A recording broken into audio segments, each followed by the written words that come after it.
Welcome to McGuire on Wrestling. What do you guys want to talk about? Let's give the people what they want. Professional wrestling. With Mike McGuire. The happiest Canadian camper in the world. Tell me when I'm telling lies. Give me a hell yeah. All right, it is one of the fastest moving hours in pro wrestling conversation, in any sports and entertainment conversation. Welcome to McGuire on Wrestling. We try and keep it smooth and fast moving for you here, with lots to talk about every week about something that I've grown up being a fan of my entire life, been involved in and out of the business for decades, and that is professional wrestling from all levels, right from the independents that happen in small towns and communities across North America and around the world, all the way up to the biggest companies in the world, your AEWs, your WWEs, your New Japan Pro Wrestling, and beyond. There's so much to talk about in pro wrestling these days, and we try and wrap it up for you, encased in about an hour-long show every week, and we do it for the love of the game. Now, this isn't the only show that's part of the McGuire on Wrestling Network. There's tons of ways you can connect with us and listen to this very show. It started as a podcast. Wherever you got your podcasts is where you can find McGuire on Wrestling. It uploads a day early at McGuireShow.com. Also, you can find us through radio stations that I've either worked for or worked with, and that includes 106.1 The Goat in Lloydminster, Alberta, Saskatchewan at MyLloydminsterNow.com. We are also coming soon to MyLethbridgeNow.com, and we are on the air every Monday afternoon at 4 p.m. Mountain Time on Southern Alberta's true alternative station, and that is 88.3 CKXU FM. If you're listening through any of these, appreciate you being here. Thank you so much for giving us a try. If you'd like to join in the conversation in the community, we invite you to do that as well. If you want to support the show with a couple bucks, it's appreciated, but never necessary. Any and all McGuire on Wrestling content is always free, but that said, we do have t-shirts for sale and a leave a tip option at McGuireShow.com. If you want to get more involved with the show, be a part of it, contribute in different ways, you're always welcome to do that. Our Facebook page is growing in numbers. Team MoW, McGuire on Wrestling, is where you can find us on Facebook. You join the page, we keep the bots out, we keep it fun, we keep it light. Nobody in that channel is a jerk, which is awesome. And the best part is that sometimes you guys and girls are the ones bringing the stories to me or bringing the show ideas, so we make it a thing here. A big shout out to Bob, who was at a CWE show out in Manitoba. He left us a video there of what he saw. I've worked with CWE across Alberta and across Western Canada and Saskatchewan as well. I also work with Dungeon Wrestling, who have a show coming up this month. We'll talk about that up in Calgary, Alberta. And even in Lethbridge, there's a great independent pro wrestling promotion called Pure Power Wrestling. They put on some really fun shows, and honestly, they kind of rule the roost in Southern Alberta here. It's kind of a neat thing to see. So we'll talk about some of those upcoming events as well. And before we get into this week's show, I just want to remind you, I am highly approachable and love hearing from you, whether we're in person somewhere in Lethbridge. Just come find me. I work for a radio station called 98.1 The Ranch. I was out and about across Southern Alberta all weekend. It was great. Plus, you can find me online, McGuireShow@yahoo.com, to email me directly, or you can find me on the socials at McGuire Show. Coming up this week, we learn once again to never trust a wrestler in a pastel blazer. There's been another interesting development in the lawsuit against former WWE owner Vince McMahon. Is MJF the little engine needed to get AEW back on track? Free agents are popping up in pro wrestling, and releases are still happening in multiple companies. A new wrestling docuseries launches this week. Plus, we take a look back at the week in wrestling history and a lot more. But first, every week we scour the headlines for some of the biggest stories in and around the wrestling business and tie them up in a nice little bow for you. It's a segment we call The 5 Count. You want to hear the breaking news?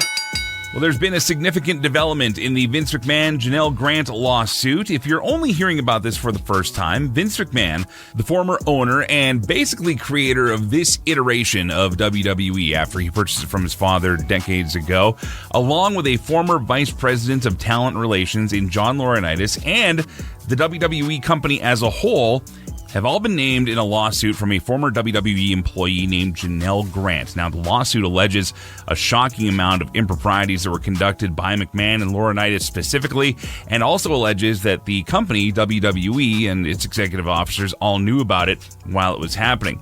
Well, things have taken a bit of a turn now as the U.S. Department of Justice have stepped in, and they're asking Grant and her accusing side to suspend their lawsuit against McMahon, Laurinaitis, and WWE as they continue their own investigation of McMahon and presumably others in the case.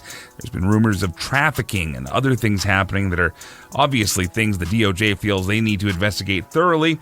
The lawsuit was being moved into arbitration before the request from the Department of Justice. So in short, what this means is that McMahon still hasn't been charged with anything criminally, but that option remains open along with others. Grant's lawsuit was actually about an unpaid non-disclosure agreement settlement that came to fruition, and thus she was suing for more money. The whole thing sounds like an episode of Law & Order, which they will probably make an episode out of this thing from eventually. Anyway, we will talk more about this development in the show with Dave Meltzer coming up. There were some big surprises on WWE NXT this past week as two familiar faces from other wrestling companies arrived there.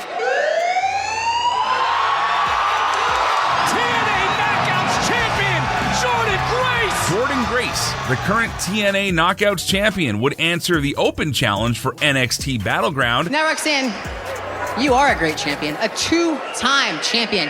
You have built your name here at NXT the same as I have in TNA. But I'm curious, who do you think has built the stronger foundation? She'll be facing Roxanne Perez for her NXT championship. Oh my God! Whoa. Booker, that's Ethan Page! Wasn't he an A? Whoa. Trick! I took out Norm! I took out Aura! And there you heard it. Now former AEW star, Hamilton, Ontario's own all-ego Ethan Page would end up finishing the show with a sneak attack on NXT World Champion Trick Williams. Now, Page has been remarkably busy since leaving AEW, including taking several independent dates, most recently for Winnipeg's Wrestling United, and also becoming one of the top-selling action figures in that genre. He had just had some figures released through AEW and also is signing deals with other companies to get all-ego Ethan Page figures made. There's a thing about figure collectors. If you are a wrestler, especially, that also collects figures, it seems to make you more popular among collectors themselves. So, either way, good luck to him. Things are definitely going Ethan Page's way. Well, we talked about the TNA Knockouts champion. Speaking of TNA, some head office members have parted ways with the company, according to some reports. One coming from Fightful, saying that Lou D'Angeli is out as the vice president of marketing for Anthem Sports and Entertainment. Robert Evans also reportedly resigned from the company's creative team last week, and David Sahadi, who was a big factor in WWE's creative back in the day, is also now out of TNA Wrestling. Now, these all follow Scott D'Amore leaving the company as president this past February. We'll talk more about these reported departures and what it could mean for the future of TNA Wrestling coming up. This Tuesday will be the premiere of the new docuseries Who Killed WCW, produced by The Rock's $7 Productions, alongside the Dark Side of the Ring crew. A 4-part must-see event. Idiots everywhere. It's just mind-boggling. I don't believe in the number of coincidences that surround this entire situation. That's always going to be the million-dollar question. Who killed WCW? You want to hear the real story, or you want to hear the bull story? Now, it's being billed as a 4-part miniseries and already has episodes listed like Where the Big Boys Play and The Streak is Over. So not sure if they're talking about Goldberg's streak or the 83 weeks of ratings dominant streak. Either way, we'll find out as the show features new interviews with Eric Bischoff, Kevin Nash, Medusa, Bret Hart, Booker T, Vince Russo, and many others. Ric Flair was not exactly thrilled that he wasn't included in the coverage, but we'll see what the show focuses on as it airs this Tuesday. It's set to premiere on Crave across Canada and Vice TV, and will also likely be available online around the world at some point. And the world's strongest man, Mark Henry, has surfaced since his departure from AEW last month. It was in the Double or Nothing media call that Tony Khan chose not to address Henry's status with the company. Since then, it's been confirmed that Mark and AEW did not come to a new deal. Henry has been working on building his own brand as an entertainer, motivational speaker, and even doing a comedy and DJ show. Mark made his first pro wrestling appearance at MLW's Battle Riot 6 this past Saturday in Atlanta. Henry was there alongside Teddy Long for a match between Alex Kane and AJ Francis, who's formerly Top Dollar in WWE. And if you are an MLW fan, it's also worth noting that former WWE star and former MLW star who returned to the company, Matt Riddle, won this year's 40-man Battle Riot match. Well, this week, we're going to take a look back at some factions, as one legendary faction would gain a new member for a very short period of time, and another faction would come to a complete end. That's up next in our Wrestling Week in Review, plus Dave Meltzer is on the way. If you're here, you're a part of Team MOW.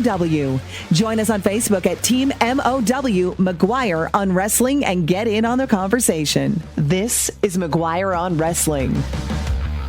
You got to stream the alternate commentary table. Every single Saturday, it's brought to you on the McGuire on Wrestling feed. I'm one half of your host, Dimitri Karolis, and I'm here with my partner, Mitch Hondras. Mitch, what is the alternate commentary table? It's simple. It's the perspective of wrestling from the other side of the railing, the real fans. That's right, the perspective that you need. You might have a little bit of fun, too. The alternate commentary table. Subscribe free now to the McGuire on Wrestling podcast feed wherever you get your podcast. Cheers!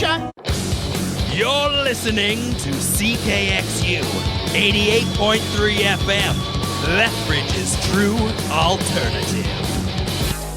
Welcome back to McGuire on Wrestling. Well, this was a very interesting week for factions in pro wrestling history, especially in WWE, it seems. In fact, this week in 2003, what would arguably be a very watered-down version of the NWO would look to reinvigorate itself with the addition of a brand new member. Let me introduce the new member to the NWO! Who is it? Oh, wait a minute. It can't be. What? Is it really? It's a heartbreak kid, Shawn Michaels. Now, Shawn Michaels arriving in the NWO would actually signal the end of the NWO in WWE for some time, as they would be the last version on WWE TV, seeing members like The Big Show, Booker T, and Goldust unofficially join the ranks. Also in this week, in 2014, The Shield would come to an end. It was during a segment on the June 2nd edition of Monday Night Raw that Triple H would announce Batista had left Evolution, but that he always had a Plan B, and Plan B would be in the form of Seth Rollins with a steel chair. Oh my God! What just happened? Are you kidding me? Rollins now, he's assaulting Ambrose! Rollins assaulting Ambrose after he took out Reigns! What is going on here? After Rollins attacked the Shield, he would get into multiple feuds with members, but he would also find himself getting the first WWE Championship of his career being aligned with Triple H and Stephanie McMahon. Of course, Dean Ambrose, or as we know him today, Jon Moxley, would also go on to become a WWE Champion, as of course would Roman Reigns, multiple times, before it stuck, basically. Now, many say that while short-lived, the Shield itself may be the greatest success story of a faction breaking up, with all members reaching the top spot in the wrestling world. It's time for the Wrestling Observer Insider with Dave Meltzer, McGuire on Wrestling. You know, Dave, we had a dual pay-per-view PLE weekend as far as North America goes, everything else going on around the world, and it feels like 100 years ago with everything else that's gone on this week in wrestling. It's been a busy week again. Well, every week there's always a lot of news. Yeah, I don't think that I've had many slow news weeks in the last couple of years. Maybe even the last 5 years or so, to say the least. But yeah. It's actually amazing if you look back at the number of giant stories in the last couple of years. You know, especially the Vince stuff, obviously. Well, and that's where I want to start off this week. So we talked a little bit about it earlier in the show here, but there was an interesting move made by the Department of Justice, I guess. They asked Janelle Grant, who's the woman who's filing the lawsuit against Vince McMahon, WWE, and John Laurinaitis, to suspend or pause their lawsuit, barring the investigation continuing. So to me, this seems like it should be a bigger deal than what people are making out of it. If they're saying like, hey, the criminal investigation is still going on, we still have stuff we want to dig into, can you stop for now? But it seems to be nobody's really talking about it. Well, I wrote about it. I mean, it's a procedural thing. It's not a guarantee that there's going to be charges pressed, and I think that's what everyone's waiting for. Okay. In the sense of if an indictment follows, that's a giant story. Right now, the fact that they did it tells you that the investigation is serious. Because if it wasn't serious, they wouldn't have bothered to do this. But that doesn't necessarily mean it's going to go anywhere. It just means that they are very seriously looking at it. We know at least that the investigation started when WWE released in one of its corporate filings that they seized Vince's phone and they came into his house and searched his house. And this is probably, God, it feels like this is like a year ago when that happened. So it's been going on for a long time. But because nothing had happened, there was almost this feeling of, well, I guess the criminal thing is done. There's nothing's going to stem from that. And this, what happened here is basically telling us that the criminal thing is absolutely not done. But, when it comes to the Vince stuff, as far as the news goes, we're not going to hear anything unless or until there's an indictment. And I guess the Janelle Grant side was kind of told that like 6 months. So for the next 6 months, we probably won't be hearing anything. It's probably going to be a slow period until an indictment is announced or not announced. And if it's not announced, then the civil suit will go back on. And the civil suit's probably going on either way. But it also puts on hold this arbitration thing. I mean, everything's on a 6-month hold, essentially, or there'll be an indictment. Yeah, so to get people caught up to speed in case they weren't following along, there was the initial lawsuit. Vince then said there was a clause in the deal that was originally signed saying if there was any dispute that they would go to arbitration rather than to trial. And so that's the state we were in until this DOJ request, I guess, came in saying, yeah, well, let's put this to a pause right now. So you're saying about 6 months is what they've been told? And yeah, that's the pause period. It's not good news in any way for Vince McMahon because it tells you that it's more than just looking into it. If they were just kind of glancing around and whatever, half-ass, there'd be no pause. And the fact that it came now rather than, like, this suit's been filed since January. So the fact that it came now rather than in January or February tells me that it's more serious now than in January and February. So it's not good news for Vince McMahon, but there's no guarantees of anything. Well, either way, an interesting development, and it did raise a lot of eyebrows. People automatically thinking, well, that's it. There must be charges coming. But obviously, they're just saying they need it's not a lock at all. Okay. But it's not like you can't say this is not serious. It's serious. So they must have, at the very least, we're talking about major suspicions of something. Whatever that is, that we don't know. But it does have to do with Janelle Grant. So I guess that tells you, like, as far as like the direction they're going, we know that the stuff in that lawsuit is going to be part of that direction, or else they wouldn't have asked the lawsuit to be. Right. They would just let her go on and do her thing, but this must stem from it being a further thing. And trafficking, I think, was the big issue that from a criminal standpoint, people were looking at. They're not caring about him paying someone off. It's the trafficking part that they're investigating. No, which is pretty serious. Absolutely. Let's move on now, going into the wrestling side of business here. There's a lot of names that are popping up as free agents or not re-signing. And we talked a little bit about Becky Lynch last week, but now her time is up. She lost the cage match against Liv Morgan. Do we know any direction from Becky? Is WWE approaching anything? Are they letting her go? Like, what's the deal? From WWE, what I was told was that she is going to be taking a pretty decent length hiatus. And, they basically said it's not a retirement, but she's not going to be back anytime soon. So, she's a legit free agent and a big star. And what she wants to do, could be she wants to have another child. I mean, I don't know that. I'm just saying she asked for a significant amount of time off, whatever her reason is. I mean, Seth's, her husband's injured as well. Spend time with her husband. She's raising a very young daughter. So don't take her, maybe it's like I don't need to take her on the road for a little while. For right now, no Becky Lynch in wrestling. So no chance of her showing up in AEW, you think? If so, it would shock WWE. I could tell you that. if and when she wants to return a year from now, let's say it's a year from now. Okay, sure. It could be 9 months, could be 6 months, whatever. It could be 18 months. At that point, I would favor WWE. That's her home, so to speak. Her husband's there. That said, when you're a free agent, you want to go back, you should listen to both sides. And, what the situation is at that time. I mean, I don't know that AEW would be the right fit for her. I don't know what kind of money offer there would be, but you absolutely should listen. Yeah. There's also been word that Chad Gable's deal and Ricochet as well coming to a head here. Do we have any news on those two? Yeah, Natalya too, by the way. But I mean, as far as, same thing, I mean, they're not looking at leaving. Certainly at one point, Ricochet would have been a giant signing for AEW. I think WWE has cooled him off a lot. That doesn't mean he can't be revived. Chad Gable, I know people in AEW were very interested in Chad Gable, for a while, but, he's actually getting his best push right now.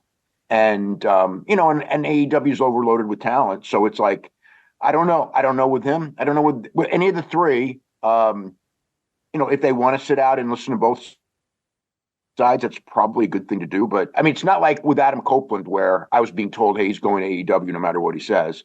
And he did. So this stuff, I mean, I'm not hearing any of these names like headed to AEW, but I would suspect that he would make plays for at least some of them. I mean, I think all three of them in their own way would be very valuable there. Drew McIntyre was probably the latest re-signing to make a big deal and a big impact. They had the big video of him having the sword delivered to him and The Rock congratulating him on his social media for re-signing with WWE.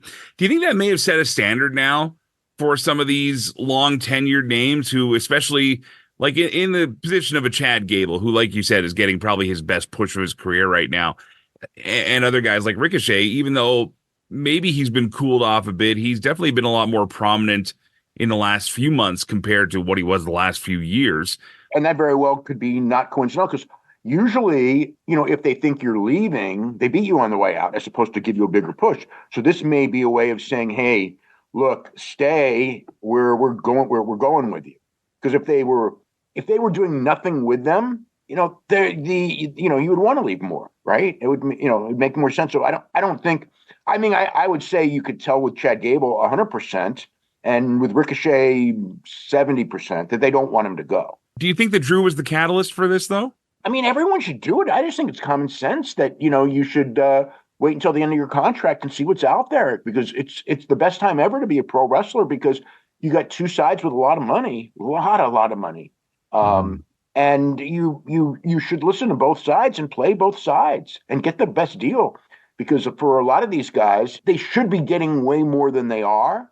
So that's the way to do it, is to give the impression you might leave. I think that's just good business from the people who are in WWE and AEW from both sides. And there's people in AEW's deals are coming up too. So, it's the same thing. Well, AEW has apparently had some more releases. We talked a little bit about Mark Henry last week after the media call, and Mark now showing up in MLW, which we talked about earlier in the news update here. But also, Arn Anderson has announced that he's no longer part of AEW, and Jake Hager, formerly Jack Swagger in WWE, also apparently no longer with the company here. A lot of names popping up, a lot of free agents here. Where do you see these guys going?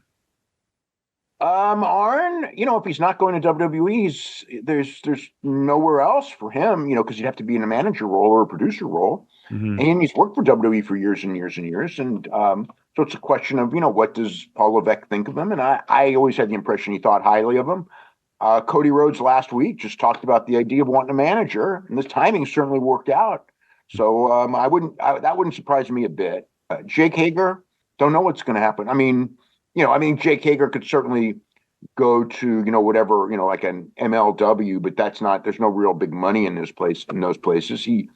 He possibly could go to New Japan. I could see him going to New Japan and getting something, because New Japan needs some new people. So it's kind of up to him what he wants to do with, and if WWE wants him, I'm sure he'll be there. I don't know that they would want him, but I don't know that they wouldn't either. We're talking to Dave Meltzer from the Wrestling Observer and WrestlingObserver.com here on McGuire on Wrestling. And another name that popped up recently in headlines was the former great WWE prospect, the Olympic gold medalist in Gable Steveson. had the big wrestling wins, was set to be the next guy. A lot of people were thinking he was going to be the greatest thing going here. We didn't see a lot of Gable. He'd pop up time to time. He popped up at WrestleMania. He popped up on Raws. But for the most part, we never really got to see him. He had a match on NXT, I guess, and it was booed out of the building, which was interesting to see. Yeah. But now he's been announced to have been signed with the Buffalo Bills. Is this like a Brock Lesnar signing where he's like doing training camp, or is he officially going to be a part of this team, you think? I can't imagine him making the team. I mean, he's never played football. He's not a football. He's not a football player. I think that it's one of those things where the guy's an incredible athlete, so you take a shot, but football's a skill. Brock Lesnar at least was a good high school football player. You know what I mean? And this guy, he didn't play high school football. He didn't play sandlot football. He's never played football, and it's just like you can't walk in and make an NFL team. Nobody's ever done that. I mean, there are stories of Carlton Hazelrig and Stephen Neal, who ended up being very good pro football players that were excellent amateur wrestlers. But the difference is like, and they never played college football. But they were, I don't know a lot about Carlton Hazelrig as far as a high school football player, if he played or not. I know Stephen Neal was a very good high school football player, but he never played in college. And he ended up being a strong, very good pro football player. And a lot of the wrestlers that were at Olympic level have gotten tryouts. Kurt Angle's another one. I mean, Kurt Angle was a great high school football player. He never played in college. And, he did an NFL tryout and didn't make the Steelers. I mean, Stevenson's not too old, but it's going to take him, it'll take him years. And it's a long shot that he'll ever play an NFL game. That's what I would say. It's just, it's just so much learning that he's going to have to do. I mean, I thought after, I guess he feels that there's not enough money in amateur wrestling and there's not a lot in it. Because obviously that's his sport, and he left too early because he wanted to go to WWE. And I will say that I believe it very strongly.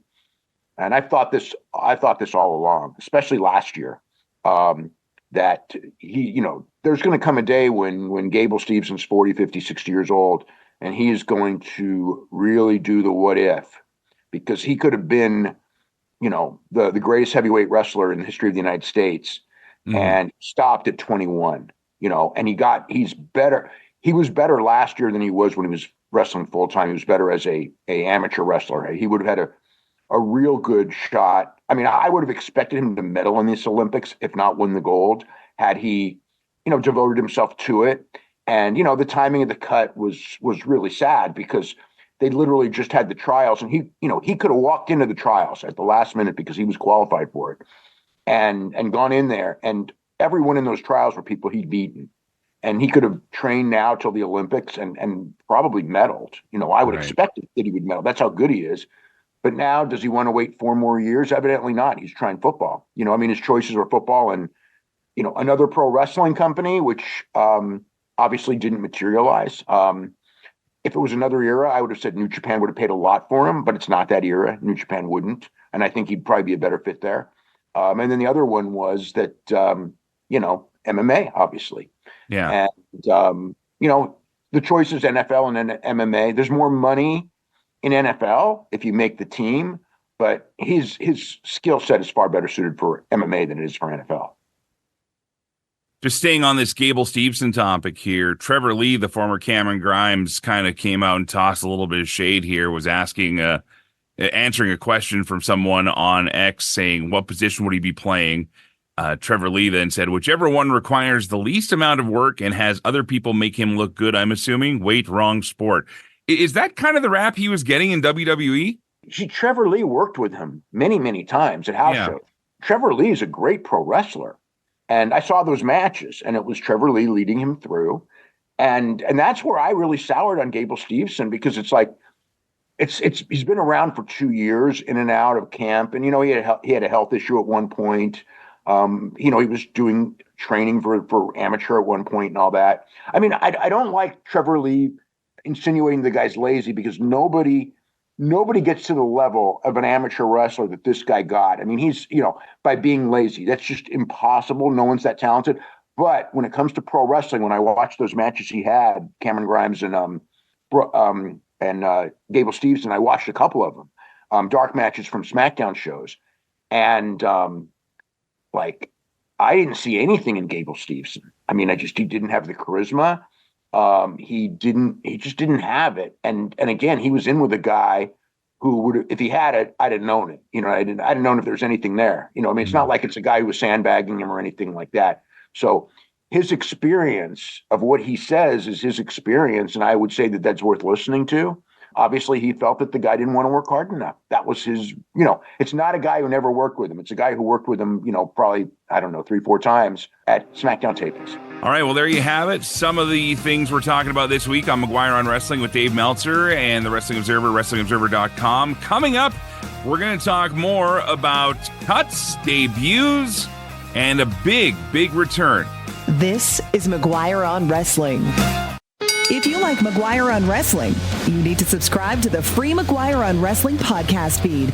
Not only do you get access to the show a day early, but you also get free bonus content every week. Share a laugh with Mitch and Dimitri on the alternate commentary table. Oh, I'm Cody Rhodes. Look at me. Now, if this was Damian Priest, he'd apologize. He probably would have apologized. Follow along with the film career of one of wrestling's biggest stars with We've Seen a Movie. Basically, I'm just watching John Cena play his wrestling character. If John Cena was a raging alcoholic Atlantic City mooch before this. Get all these shows, exclusive interviews, and more for free by subscribing to McGuire on Wrestling, wherever you get your podcasts. Welcome back to McGuire on Wrestling. It's our weekly conversation with Dave Meltzer from the Wrestling Observer and WrestlingObserver.com. Okay, Dave, we talked a lot about free agents and names that were out there. We saw a couple of big surprises this week. Let's start, first of all, with the biggest one, and that happened this past Sunday at AEW's Double or Nothing, and that was the return of MJF. Long awaited, great promo, looking fantastic, wore the tribute to Triple H outfit, which I thought was a nice little nod from the 2002 Madison Square Garden return. Let's talk about the actual interaction he had with Adam Cole specifically, because this was set to be the big return rivalry between him and Adam Cole. The whole devil mask, all these other crazy things going on. He tosses the mask out into the crowd, kicks Adam Cole in the ding-ding, and says, you know what? I don't care about this anymore. Is that program a wash now? It feels like they blew off the program. Well, Adam's not going to be wrestling for a while. But, that's the way they do. I mean, I don't know that when Adam's healthy, they don't go back to it. My thought is that they probably should in some form. They invested so much in it. But there's nothing they can do now because Adam's still a ways, and I wonder how bad that ankle injury must be really bad because it's been a long time. I know it was a really tough thing, the recovery, but now it's still not there. And, even though he's off the crutches and everything, and he was able to take that bump, I heard it's not like it's soon. So I hope for the best for him. But yeah, I think that, the way I watched it, I thought he was blowing the whole program off. And it's like, I know a lot of people didn't like the devil thing. And I didn't either. But I also thought that MJF and Adam Cole for a long time was the most entertaining thing that they had and the best ratings drawing thing that they had. So to blow it off, I wouldn't have done that. We still have some time before All In. If Adam Cole gets better, do you think that could be a match they return to, though? I mean, it would be literally a rematch between the two, but I mean, the only thing that I saw, which I don't know where this is going, and I don't think it's going to Forbidden Door, is MJF and Roosh. Roosh outright challenged him, so I think that maybe that's the big TV debut, which is, it's an interesting match. Roosh isn't pushed at his level, but Roosh is really good. Right. So as far as a match to watch on TV for his first TV match, whenever that might be, it's that's a good first match, yeah. Well, we are getting MJF's return to Dynamite this coming Wednesday from AEW, and I guess this poses the question for me. I threw it out. We did an after-show pod after Double or Nothing because of, obviously, the return. MJF was clearly performing at his level, if not a little higher. Do you think that this signals a big enough turnaround? Can MJF be the guy, be the catalyst to get AEW kind of back on track overall here? Possible. I don't, you don't know until he's there and what he's doing. I mean, I think that they took a hit. If you look at the ratings, Swerve's numbers don't touch his. Will Ospreay's too new in my mind to be a big ratings draw. You need more time to, you know what I mean? It's like he's definitely the hottest guy if you go to the arena with the fans that are there. But, MJF and Punk were like, they're really hot guys. Mm-hmm. And so, yeah, I mean, there's all the variables, and you don't know how the crowd's going to take, and you know what the ratings are going to be, and they're in a different position now than they were then, and all that. When I look at it, MJF is one of the hottest guys in the company, so you have to give him the chance. I know it's also very polarizing, and there's a lot of people. There's a lot of people that were happy to get a lot more TV time, when he wasn't there, because he was getting a lot of TV time, and that bred resentment. But he's always been one of Tony Khan's favorites, so I'm sure he's going to get a lot of TV time. And quite frankly, at first, he has to, and then at that point, you evaluate. But I think he has to at first.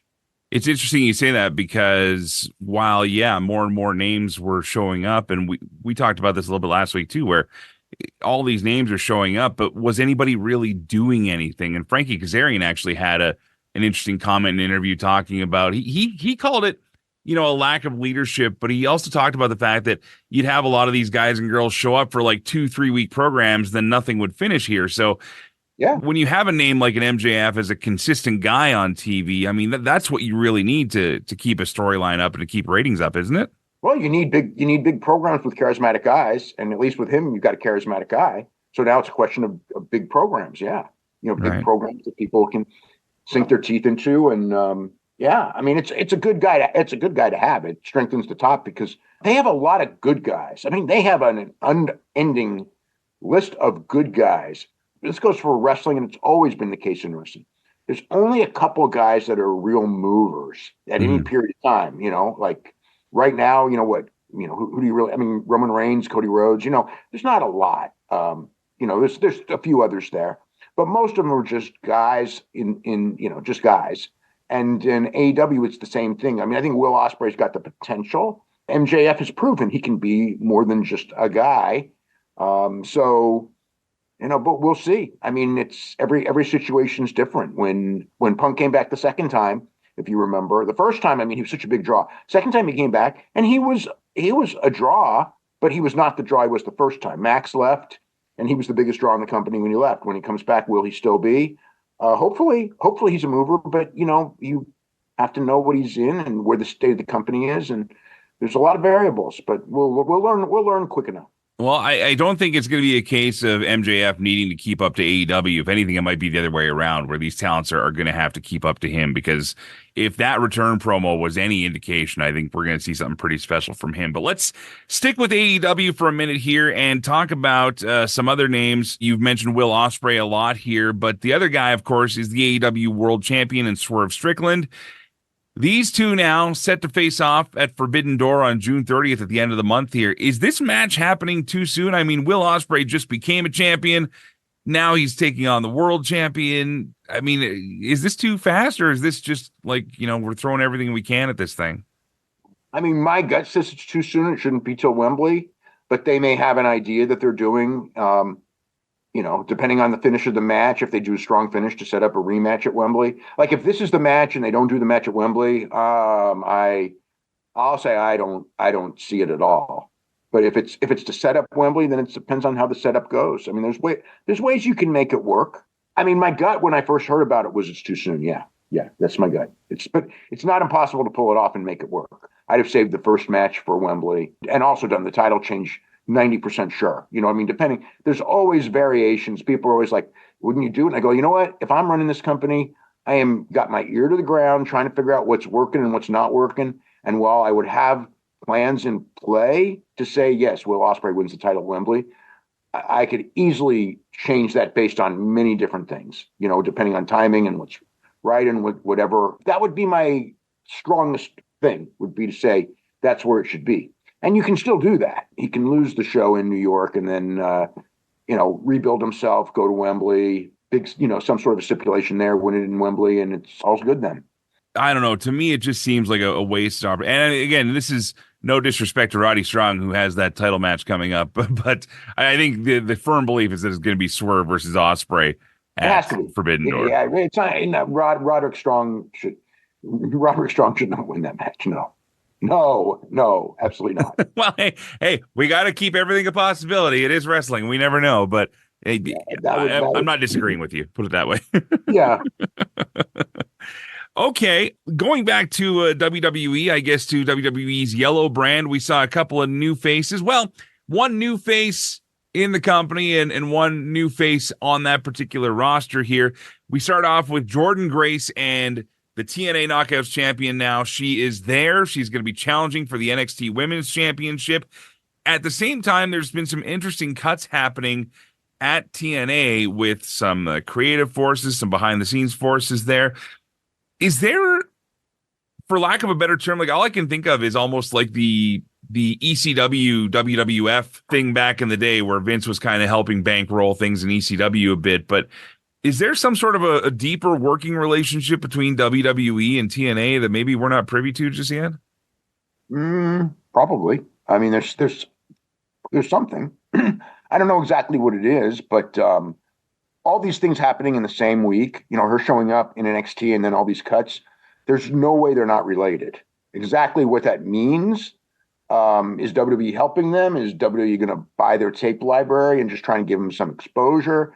Is WWE going to help them keep going and do some sort of a thing where they kind of control them, but they keep them as a separate entity? I mean, there's so many different ways that I don't know what the deal is. There's a deal. Right. And the deal's secretive. The talent doesn't know anything, or did not as of yesterday. And they got rid of key people, which tells me it feels like downsizing. And why they would downsize when they're already cut to the bone is a real question that needs to be asked. Sure. And they got nothing, they got nothing on the schedule after August 2nd. So, I mean, there's a lot of people thinking like, what's going on after that? There was talk of, full-time residency at Full Sail, and that's out of the question right now. So I don't know what the future is for TNA, but I do think that in some form, WWE is part of that equation. Yeah. Well, it was a while back when Scott D'Amore ended up leaving the company that he put an offer in to buy the company. Yep. And that didn't happen, obviously. And they turned him down, and now they're slicing and dicing, So, his offer was, it was a real offer. What was it like? I forget the number off the top of my head, but I think it was like $10 million. I mean, that's a real offer. All right. Well, it'll be interesting to see what happens if WWE perhaps acquires another brand. We'll see what things go down the line here.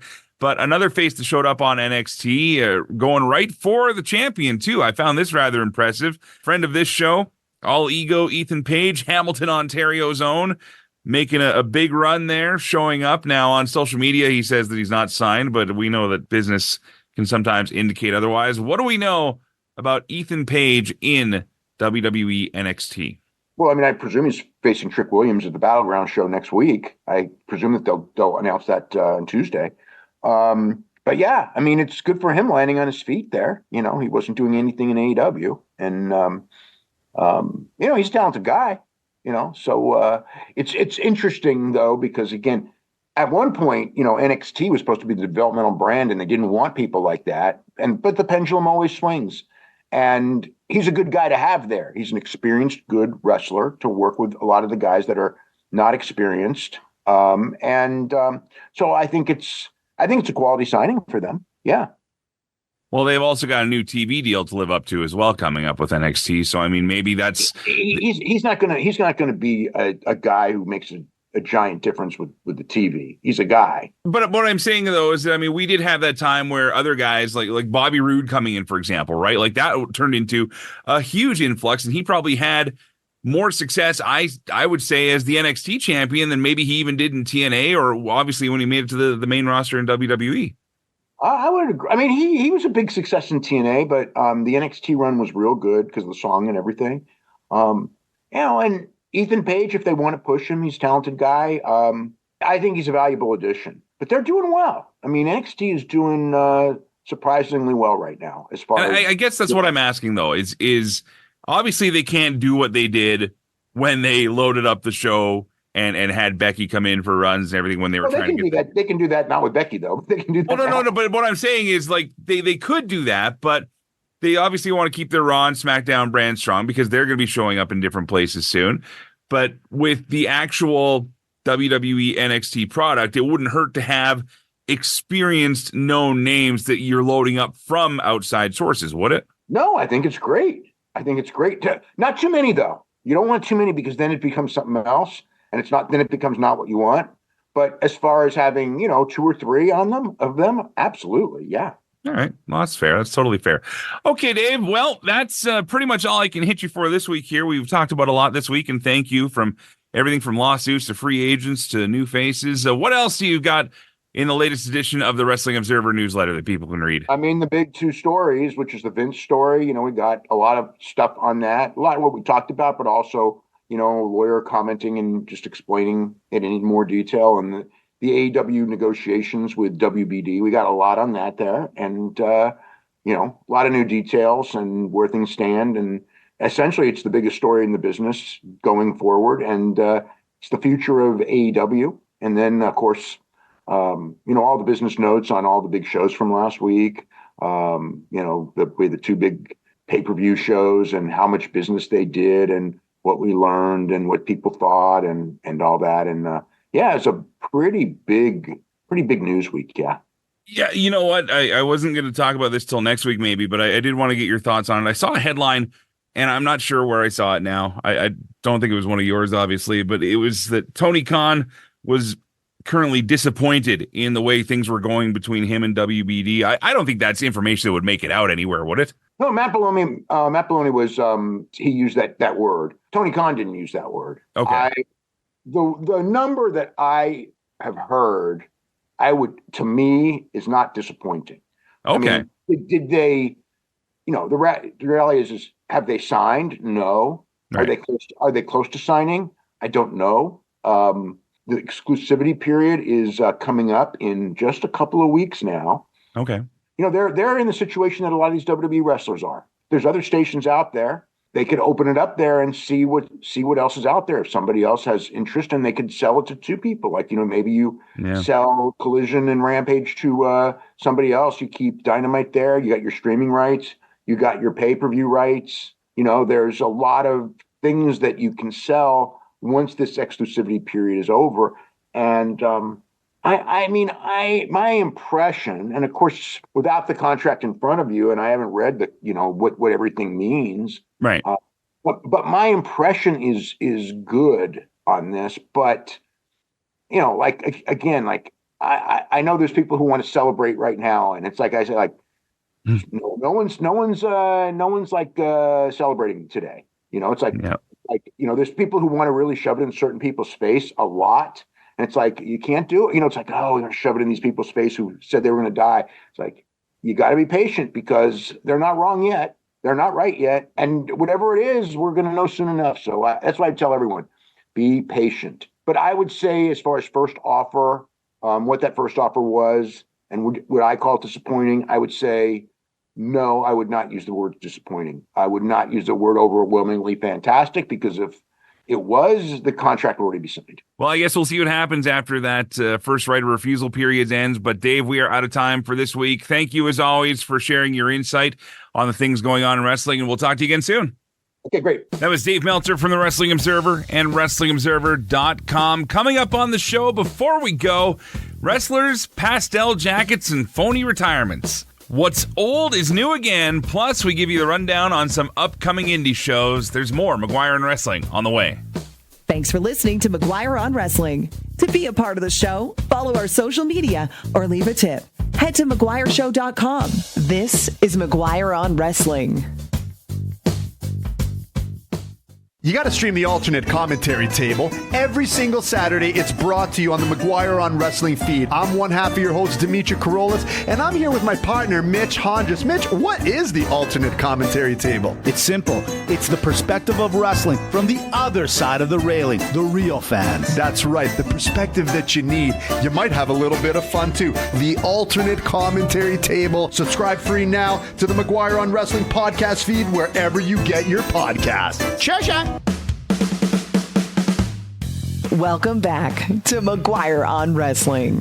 Final segment of the show. Thank you so much for checking out McGuire on Wrestling this week. Based in southern Alberta, Lethbridge is where I am, just south of Calgary.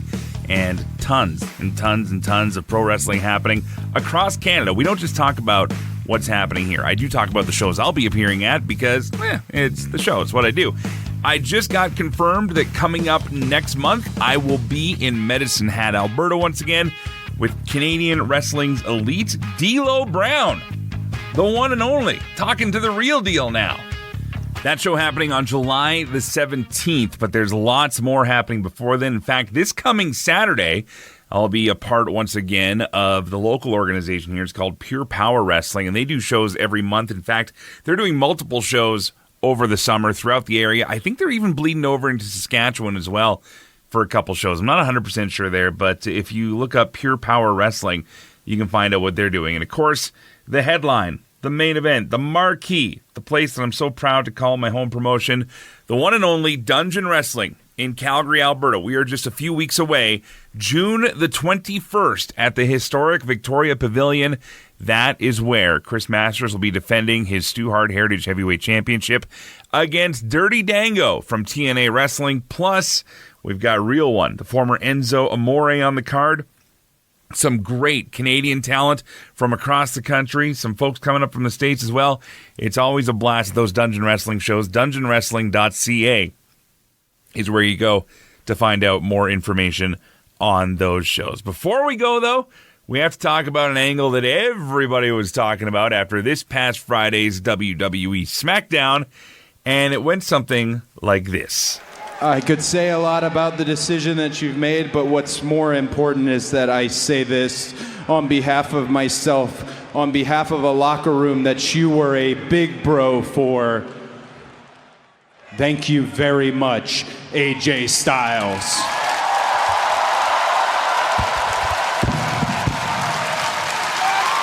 And just as we're cheering AJ off into the sunset, here comes the clothesline.